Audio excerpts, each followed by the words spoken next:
알고도 속는 보이스피싱, 이 코너와 함께라면 여러분 피해를 막으실 수 있습니다. 금융감독원과 함께하는 그놈 목소리, 금감원 불법금융대응단 문성훈 수석조사역 전화 연결돼 있습니다. 조사역님 안녕하세요.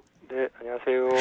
자, 오늘은 사실 이 보이스피싱의 유행이라는 표현을 써도 될지 모르겠습니다만 요즘 가장 유행하고 있는 보이스피싱 수법을 좀 알려드리려고 하는데, 최근에 메신저 피싱 사례가 굉장히 크게 늘었다고요.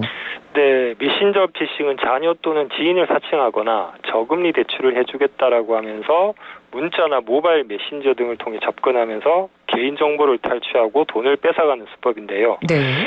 말씀하신 대로 유행처럼 최근 빈번하게 발생하고 있는 피해 유형입니다. 그러니까 이 메신저라는 게 한마디로 말씀드리면 저희가 문자 메시지보다 훨씬 더 많이 쓰고 있는 깨톡, 이른바 깨톡을 말하는 거죠?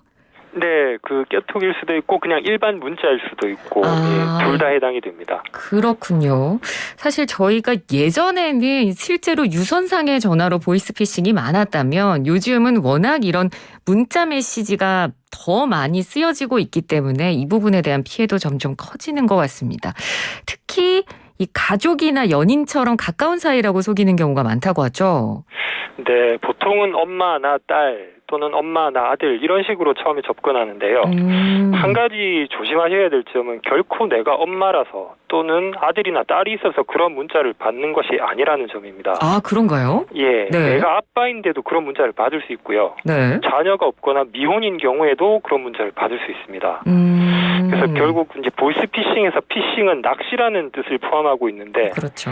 제가 근무 중인 부서의 국장님께서 항상 강조하시는 지론입니다만 요즘은 특정 몇몇 사람을 대상으로 낚시를 하는 것이 아니라 아예 그물을 통째로 던져서 갇힌 물고기를 모두 잡아 올리는 그런 방식이어가지고요.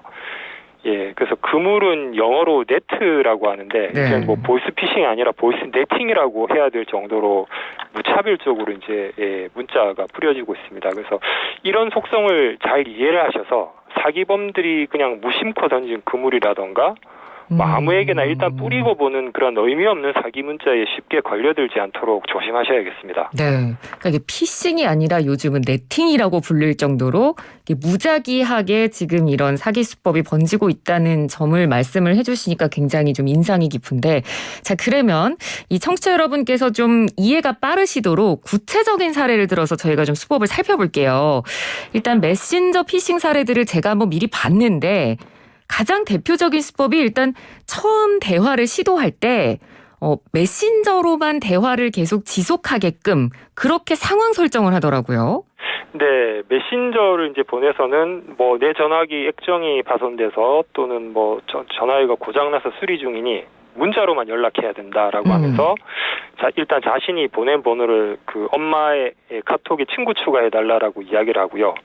그리고 이제 자기는 수리센터 직원이나 또는 이제 옆에 있는 사람 핸드폰을 잠시 빌려서 이제 급히 문자를 보내는 것이다.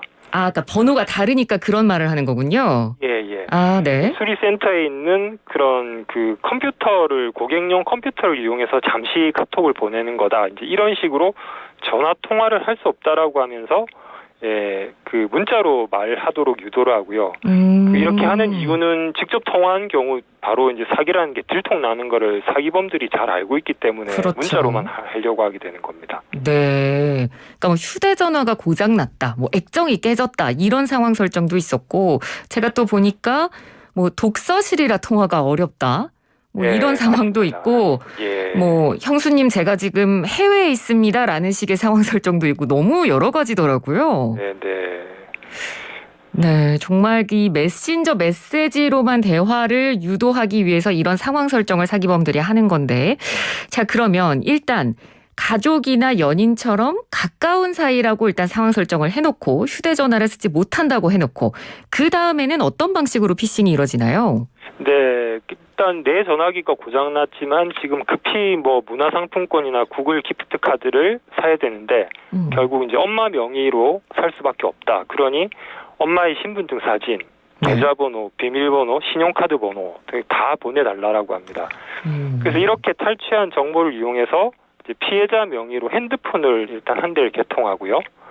그 핸드폰으로 본인 인증을 통과해서 이제 모바일 뱅킹 같은 걸 통해서 비대면으로 또 계좌를 하나 만들게 됩니다. 예, 그래서 그 해당 계좌로 그 다른 사람의 이제 보이스피싱 그 피해 자금을 그쪽 계좌로 송금하도록 한 다음에 거기 이제 돈이 모이면은 빼앗아 가고요.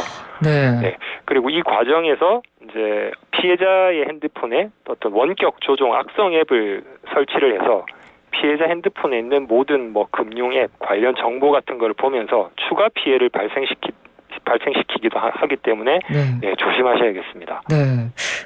제가 궁금해지는 게요. 그러면 그 개인 정보를 얻어서 그 피해자 명의의 휴대폰을 만들고 계좌를 개설하고 오픈 뱅킹으로 다른 은행 계좌 금액까지 빼내가는데 얼마나 걸리나요? 네, 그거는 이제 비대면 계좌 개설이 일단 이루어지면은 뭐 오픈 뱅킹 그냥 신청 이렇게 클릭 한 번만 하면 되기 때문에 뭐 시간 자체가 뭐 극히 짧은 시간 안에 이제 이루어질 수 있고, 그리고 오픈 뱅킹을 신청하게 되면 이제 내가 금융 회사별로 각각의 그 앱에 접속해서 로그인해야 되는 게 아니라 하나의 금융회사 앱에서 접속하더라도 다른 금융회사에 개설된 나의 모든 계좌를 조회하거나 뭐 자금을 유치할 수가 있게 됩니다. 말씀하신 대로.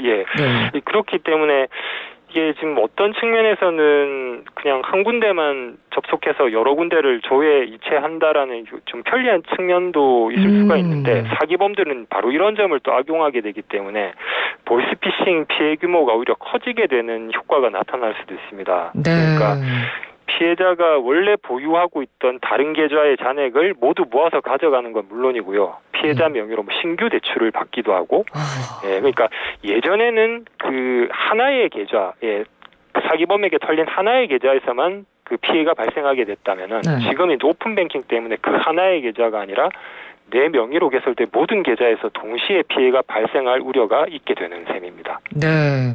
그러니까요. 요즘 뭐 워낙 이 은행 업무 같은 것들은 다 은행 앱을 통해서 하는 경우가 정말 많고, 그리고 오픈 뱅킹 서비스는 뭐 워낙 지금 이용하시는 분들도 많기 때문에 이런 부분을 또 범죄로 악용한다는 점도 있어서 굉장히 주의가 좀 필요할 것 같습니다. 그리고 또 뭐 유선뿐만 아니라 아까도 말씀드렸지만 뭐 문자 메시지나 메신저 이런 것들도 워낙 많이 쓰고 있기 때문에 요즘 이런 수법이 유행을 하고 있는 건데요. 자, 그럼 저희는 어떻게 예방을 하면 될까요? 네, 이런 이상한 문자를 일단 받으시면은, 일단 대응을 하지 마시고, 나의 핸드폰에 저장되어 있는 진짜 아들과 딸의 핸드폰 번호로 직접 전화를 해서, 혹시 이런 일이 있니라고 이제 확인을 하시면은 금방 구별이 가능한 겁니다. 그렇죠. 그리고 그런 문자를 받으면은 이제 그냥 바로 삭제를 하시고, 혹시 뭐 그런 문자에 깜빡 이게 하는 순간에 이제 우리 아들이 딸이 이렇게 급한 상황인데 내가 뭘 도와줘야지 하고 이제 그 대화를 시작했더라도 절대로 이제 나의 신분증 사진이라던가 뭐 계좌번호, 비밀번호 같은 그런 개인 정보를 제공하셔서는 안 되고 일단 이거 사기가 아닌가 하고 반드시 좀 먼저 의심해 주시고 직접 확인하시는 게 좋습니다. 네.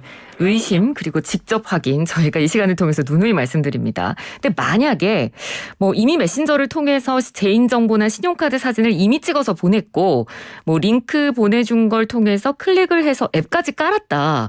그러면 그 이후에 저희가 조치를 어떻게 하면 될까요? 네, 이 경우에는 주민등록증을 새로 발급받으시는 게 좋고요. 앱을 깔았다면은 뭐 무조건 원격 조종 앱, 악성 앱, 뭐 전화 가로채기 앱 이런 것들이 확률이 아주 높기 때문에 핸드폰을 초기화하시는 게 좋겠습니다. 그리고 뭐 주민등록증 새로 발급하시기 전에 그 금감원의 개인정보 노출자 사고 예방 시스템에 본인의 그런 정보 노출 내역을 등록하시거나 또는 뭐 내 계좌 한눈에라는 그 코너에서 나도 모르게 사기범들이 개설한 내 명의의 계좌 내역을 확인 가능하시고요. 그다음에 혹시 내 핸드폰도 개통한 게 아닌가 이런 의심이 들 때는 mSafer라는 걸 검색을 하셔서 거기서 이제 나의 휴대폰 개통 내역까지도 확인을 하실 수가 있으니까 포털 사이트 검색창을 통해서 개인정보 노출자 사고 예방 또는 내 계좌 한눈에 뭐 mSafer 이런 단어를 입력하시면 빨리 대응이 가능하실 것 같습니다. 네, 알겠습니다. 오늘 말씀도 잘 들었습니다. 고맙습니다. 네, 고맙습니다. 네, 지금까지 금융감독원 불법금융대응단의 문성훈 수석조사역이었습니다.